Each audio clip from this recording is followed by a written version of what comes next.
Bonjour et bienvenue, on est en direct du salon de la franchise et en direct du studio de Franchise Plus, groupe Plus que Pro, qui regroupe l'indicateur de la franchise, Franchise Magazine et AC Franchise.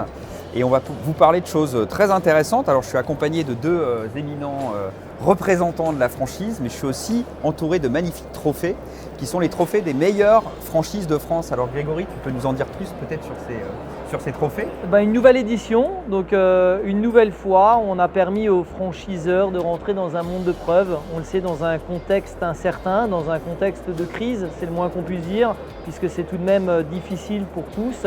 Il faut des moyens de se démarquer. Et quel plus beau moyen de se démarquer dans une période difficile que de prouver que son réseau fonctionne bien et avance dans un monde qui recule. Et d'ailleurs, on a eu une nouvelle fois, pour une nouvelle année, des retours très intéressants puisqu'on a à nouveau progressé de 50% sur le nombre de franchiseurs et de franchisés qui ont répondu favorablement au fait de donner la parole à leurs clients, les premiers clients qui sont bien les franchisés pour un franchiseur. On a eu combien de répondants franchisés au total cette année ? Alors plus de 6000, c'est presque 6500, sachant que bon an, mal an, comme je l'ai dit, on progresse de 50% à chaque nouvelle édition. Donc 6000 répondants sur un marché d'un peu plus de 900 000 franchisés, donc c'est un échantillon représentatif et c'est un échantillon qui aujourd'hui nous permet d'avoir une vision très claire de comment se comporte le marché, comment se structure la relation franchiseur-franchisé. C'est 90 000 franchisés. Oui, pardon. 900 000. 900 000.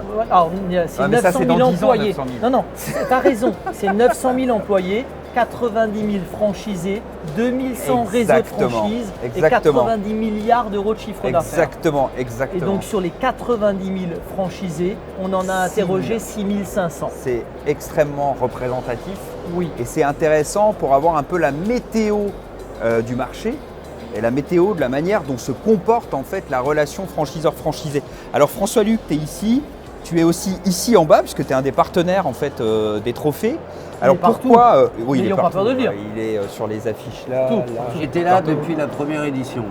Et alors pourquoi tu renouvelles chaque année en fait tu t'engages en fait sur ce trophée là chaque année ?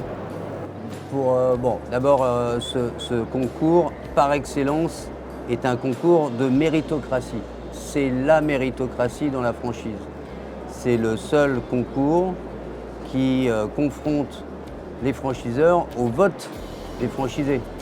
Ce vote est sans pitié, il est impitoyable, c'est la compétition. Et je dis souvent d'ailleurs que la vie est une compétition. Et que le seul moyen finalement de partir dans autre chose, un autre délire, c'est de fuir la compétition, de fuir qui on doit devenir, de fuir la réalité. C'est bien pour un franchiseur d'être récompensé par un tel trophée. C'est la preuve qu'il a d'abord eu le courage de se lancer dans une compétition et qu'il l'a remportée. C'est un passeport pour aller promouvoir ensuite vis-à-vis des candidats la satisfaction de tous les franchisés qui le connaissent parce que personne n'est mieux placé que le franchisé pour juger le franchiseur. Donc par excellence, ce concours répondait on ne peut mieux aux attentes d'un marché qui était un marché exigeant parce que les candidats ont besoin de savoir où ils mettent les pieds. Et donc avoir un trophée, ça veut dire quelque chose aujourd'hui. Exactement, et c'est vrai qu'on oublie souvent, et quand on est dans le salon, on se rend compte, ça nous rappelle à ça, que les candidats à la franchise recherchent beaucoup de réassurance en fait. Ce qu'ils recherchent, c'est choisir le bon réseau.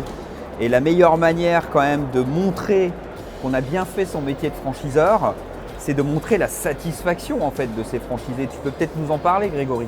Là aussi, on a un élément qui est hyper important, qui s'est à nouveau démarqué sur l'édition 2025, c'est qu'on voit que globalement, les notes ont progressé. Très légèrement, mais les notes ont progressé. Donc, et je le dis sur aujourd'hui l'échantillon le plus représentatif dans l'univers de la franchise, puisqu'il n'existe pas d'autres enquêtes aussi importantes que celle-ci. Par contre, là, on voit un véritable axe d'amélioration et un besoin qui se fait ressentir de manière plus marquée qu'aucune autre année, c'est l'accompagnement au quotidien. On voit que la note la moins élevée sur l'ensemble de l'enquête, et c'est tout de même 50 points, 50 sujets fondamentaux qui sont abordés lors de cette enquête, c'est quelle est la présence que j'ai de mon franchiseur dans mes besoins du quotidien. Donc on voit quand même que dans la difficulté actuelle, ils ont besoin d'un management et d'un accompagnement de proximité et ils sont demandeurs par rapport à ça.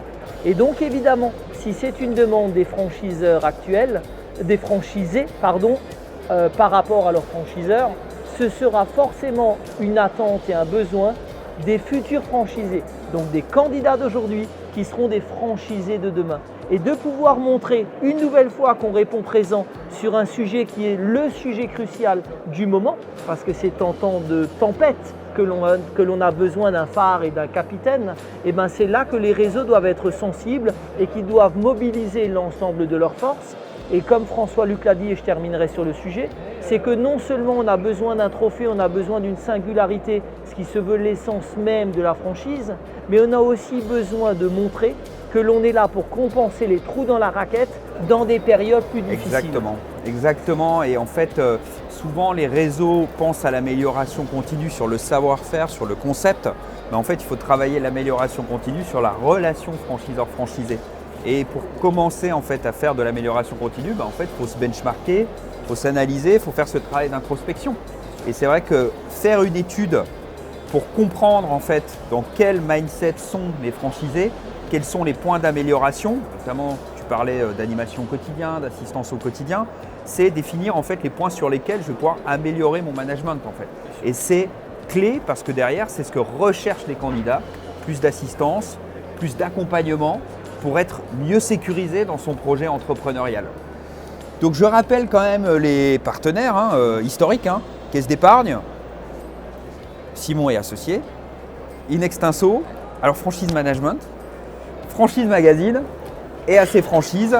Et si j'étais franchiseur, ce que je ne suis pas, mais je suis conseil de franchiseur, donc je conseillerais vivement de participer à l'édition 2026 qui aura lieu l'an prochain et qui, j'espère, aura encore plus d'enseignes qui candidateront, qui se challengeront pour avoir aussi à la fin un panel encore plus important de franchisés, plus représentatif et donc une vision encore plus intéressante, plus précise de notre marché et de la manière dont il se comporte. Alors c'est bien parti puisque d'année en année, c'est 50%, ce que rappelait Greg, ça augmente de 50%. Est-ce qu'on se met un défi et qu'on l'écrit le 50%? Ouais, On peut. oui, mais On ça, le met Aucun problème, avec Voilà. plaisir. Bon, Ok. 50%. 50? C'est 50%. Avec 50? plaisir. Allez, 50. On ira vérifier. Bon les gars, Peut-être c'est juste une dernière enregistré. question pour, Oui. mais bien sûr, mais une dernière question pour François-Luc, pour finir, c'est qu'on l'a dit, un trophée c'est quoi? C'est un moyen de se différencier, et Dieu sait qu'on en a besoin, surtout dans une période difficile. C'est un moyen de s'améliorer, mais pour s'améliorer, il n'y a que ceux qui se mesurent qui progressent. Mais je voudrais aussi que François-Luc partage son expérience, c'est aussi un moyen de se défendre. Et tu m'avais parlé jadis, il y a quelques années, notamment d'un procès, d'une décision de cour de cassation, où effectivement le fait d'avoir pu nourrir un dossier par des preuves sur le fait que le réseau fonctionne correctement et que le franchiseur apporte de manière factuelle des éléments sur le sujet avait été parmi les éléments décisifs. Est-ce que tu peux remettre quelques éléments en perspective par rapport à ça quand tu dois défendre un alors, dossier? bon, je note d'abord que tu as très bonne mémoire, donc, mais bon, ça ne me surprend pas. Puisque c'est l'occasion pour moi de me rappeler qu'effectivement je l'ai dit et même écrit. Filmé. Filmé aussi, certainement, ça je ne m'en souviens pas. L'idée de départ est simple, c'est que le juge est d'abord un juge, un homme, et il a du bon sens. Et quand il apprécie la qualité d'un franchiseur en général, et tout particulièrement si le franchiseur dispose d'un savoir-faire, il va regarder la satisfaction des franchisés. La satisfaction des franchisés, elle se traduit, parce que le juge ne fait pas l'enquête lui-même. Il n'est pas là pour ça, il n'en a pas les moyens ni même la volonté. En revanche, il va se rattacher aux éléments qui sont portés à sa connaissance. Alors, il y a le taux de renouvellement. Un réseau qui ne renouvelle pas ses contrats, bon, c'est le signe annonciateur d'un vrai problème. C'est le pourcentage ou le nombre de points de vente rattachés à un franchisé. Si le franchisé en prend plusieurs, c'est qu'il est content. Et puis, on y vient à la question, c'est les prix, et tout particulièrement les prix qui, comme celui de Franchise Plus, est représentatif, significatif, c'est-à-dire qui émane de ceux qui savent, les franchisés. Donc pas de surprise évidemment à ce que la jurisprudence, puisque c'est de ça dont parle Grégory, relaie cette idée de bon sens.